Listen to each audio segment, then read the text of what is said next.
पाइलटको बाटोमा गाजा उडाउँदै आइपुगेँ म यहाँ गेडा हल्लाउँदै। खाएको थिएँ मैले केरागुडी देखाएर होला बरु मेरो भुँडी चाहिँ ठुलो तर सानो छ तुरी। तिमीले नगर्नु है कुरी देखेर नगर्नु है तिमीले कुरी लै लै लै लै लै लै लै लै लै लै।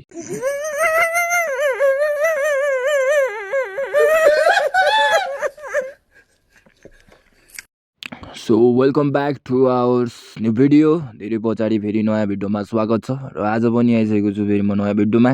र आजको भिडियोमा चाहिँ तपाईँहरूलाई स्पेसल केही पनि दिलाउन आएको होइन, जस्ट म चाहिँ कुराकानी गर्न मात्रै आएको।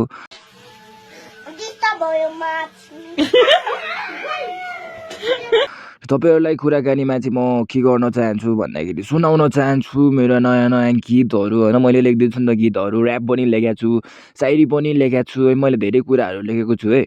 यदि तपाईँहरू चाहिँ मलाई सुन्न चाहनुहुन्छ भने कृपया मेरो यो फलो गर्नु होला। र चाँडोभन्दा चाँडो चाहिँ मेरो अब 1000 सब्सक्राइब पुर्याइदिनु पर्यो तपाईँहरूले। र 1000 सब्सक्राइब पुगेपछि चाहिँ म लाइभ बस्नेछु। लाइभमा चाहिँ तपाईँहरूसँग मिठो मिठो कुराकानीहरू गर्दै हामी गफाफ गर्नेछौँ है त। लामासाले कत्रो यस्तै हुन्छ क्या, यताउता मात्रै दायाँ बायाँ के गफ मात्रै गरेको है, यिनी मिल्दा सिधै टाउकोमै हानिदिइहाल्यो क्या। सो अब यसकै बदला लिइरहनु भए पनि अब हामीले चाहिँ खेल्नुपर्ने हुन्छ है, टङ्का मचाउने गरी खेल्नुपर्ने हुन्छ।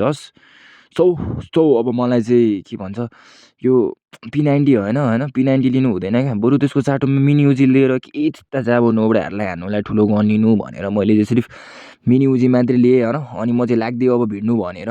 सो अब हेर्नु सक्नुहुन्छ म चाहिँ यस्तो भिडिदिन्छु नि होइन, बाफ्रे बडी हानेर पनि लास्टमा त टाउकै हानेर मारिदिन्छु क्या म। सो अब यहाँ के भयो यार, तर्सिदिरहेको क्या होइन, कुखुराहरू पनि यस्तो तर्सिन्छ नि माया कसम। ओ माई गड इनिमी आइदिएछ, ल मार काटेको टाउकोतिर टाक दामी लाग्यो है। अब माछाले यसलाई फिनिस गर्नुपर्ने हुन्छ। र अर्को इनिमी कहाँ छ भनेर म हेर्दैछु। ओ माई गड ला माछाले आयो यार, केटी आयो, अर्को केटा माछाले उडेर ओहो दामी नक भयो। र अर्कोलाई चाहिँ साथीले नक हान्यो कि ती रहेछ भन्दा माया कसम मेरो ड्यामेज पनि थोरै छ यार, मर्छु होला यार म त यार। सो दुइटै नपाएर चाहिँ मजाले किल दिदिउँ ल किल दिउँ है। अब चाहिँ टक्कसँगले बचाउनु पर्ने हुन्छ मेरो साथीलाई। यस्तो बचाउनु पर्यो नि त होइन, आफ्नै केटाहरू त हो, देख्नुभयो त यस्तो रिभेन्ज लिइदिन्छौँ नि फेरि। हामी त डेन्जर मान्छे हो अनि हल्का के पऱ्यो भने खतरा रिभेन्ज हो क्या फेरि। सो अब हाम्रो चाहिँ 3-1 भइसकेको छ र हामी चाहिँ खासै प्रो तरिकाले नि खेलेन, just simple game playing and we are the legend players. हामी चाहिँ पुरानो प्लेयर छ र पुरानो प्लेयर्स चाहिँ आज धेरै ब्याक पछाडि चाहिँ युट्युबमा नयाँ भिडियो लिएर आएको छ है। No editing no anything, just post our video like the fat होइन। हामीलाई एडिटिङ सेडिटिङ केही पर्दैन क्या गाइज, यत्तिकै हो, हामी यत्तिकै लाउने हो। अब हप्तामा एकचोटि हप्तामा 2 चोटि चाहिँ भिडियो पोस्टहरू हालिराख्ने हो, यस्तै गफकाफ गर्दै है। तपाईँहरूलाई कस्तो लाग्छ हाम्रो गफकाफ? यदि मिठो र मन परेमा लाइक सेयर एन्ड सब्सक्राइब पनि गर्न नभुल्नु होला। भन्दै आज चाहिँ हामी टक्कसँगले अब हाम्रो तेस्रो राउन्डसम्म नि पुगिसकेको छौँ है। सो अब आज अब वैशाख, अब अहिले त चैतको त्यस्तै 20-22 वर्ष पुगिसक्यो होइन। अब हाम्रो 2083 पनि अब आउनुलाई अब धेरै छैन बाँकी, सिर्फ 20 पनि होइन 9-10 दिन मात्रै बाँकी छ है। अब हाम्रो ह्याप्पी न्यू इयर 2082 आउनु। र अब चाहिँ 2082मा चाहिँ अब हाम्रो नेपाली गेमर्सहरूले चाहिँ केही गर्नु पऱ्यो क्या होइन। अब हाम्रो न्यू अन्डरग्राउन्ड युट्युबर अन्डरग्राउन्ड गेमर्सहरूले पनि अब चाहिँ केही टङ्का मचाउनको लागि केही अब लिएर आउनु पऱ्यो क्या। किनकि अब झन् त नि होइन हाम्रो प्लेयर हुनुहुन्छ होइन, अब चाहना अब बोक्नु भएको होला तपाईँहरूले पनि हामी केही गर्छौँ युट्युबमा भनेर होइन। त्यसको लागि चाहिँ अब तपाईँहरूले केही नगर्नु, सिर्फ अब आउनुहोस् हामीसँगै अब यसरी नै जाउँ होइन। तपाईँहरूले भिडियो पोस्ट, तर तपाईँहरू युट्युबमा भाइरल हुन चाहनुहुन्छ होइन, अब तपाईँहरू पनि केही गर्न चाहनुहुन्छ भने चाहिँ अब आउने यो 8 दिन छ, ट्याक्कै 8 दिन छ अब हाम्रो न्यू इयर आउनु होइन। 8 दिनसम्म चाहिँ तपाईँहरूले गेम प्र्याक्टिस गर्दै गर्नुहोस्, ट्रेनिङ खेलेर प्र्याक्टिस गर्दै गर्नुहोस्। र सिजन पनि चेन्ज भएको छ सियासमा। अब तपाईँहरूले चाहिँ के गर्नु भन्दाखेरि ठ्याक्कै ह्याप्पी न्यू इयरदेखि चाहिँ तपाईँहरू अब सबजना चाहिँ घुम्न जानेदेखि लिएर ह्यान के अरे होइन।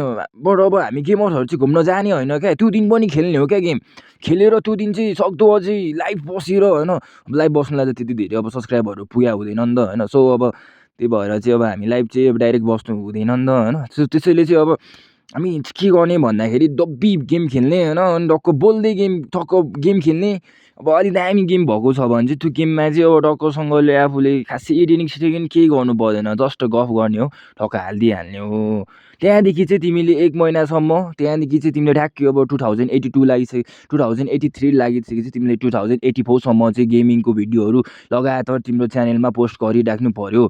यदि तिमीले यति गर्छौ भने चाहिँ तिम्रोमा कसम होइन तिमीले सोचेको भन्दा बढी सब्सक्राइब पनि पुग्न सक्छ क्या किनकि अब तिम्रो सुरुवातमा अब तिमीले जसरी एडिटिङ गर्छौ बिस्तारै बिस्तारै बढ्दै गएपछि तिम्रो एडिटिङ लेभल पनि बढ्दै जान्छ होइन तिम्रो सेटिङ पनि बढ्दै जान्छ क्या तिमीलाई अब खेल्नु पनि अब एक्स्ट्रा लेभलको जस्तो लाग्छ अब तिमीलाई हौसला नि मिल्छ किनकि अब जब मान्छेहरू अब चाहन्छ नि होइन तब चाहिँ मान्छेहरूले अब हामीले चाहिसकेपछि चाहिँ अब हामी जस्तै मान्छेहरू छन् होइन अब करोडौँ मान्छेहरू छन् त उहाँहरूले मन पराइदिनुहुन्छ नि त हाम्रो भिडियो होइन उनीहरूले के भन्नुहुन्छ अब हाम्रो अडियन्सहरूले फलोवर्सहरूले के हौसला दिनुहुन्छ कि सब्सक्राइब गरेर हौसला दिनुहुन्छ त्यति भएपछि त मजै मजा भयो नि त होइन गाइज सो आज चाहिँ यति नै भन्दै म चाहिँ लाग्दिएको हस् त बाई बाई।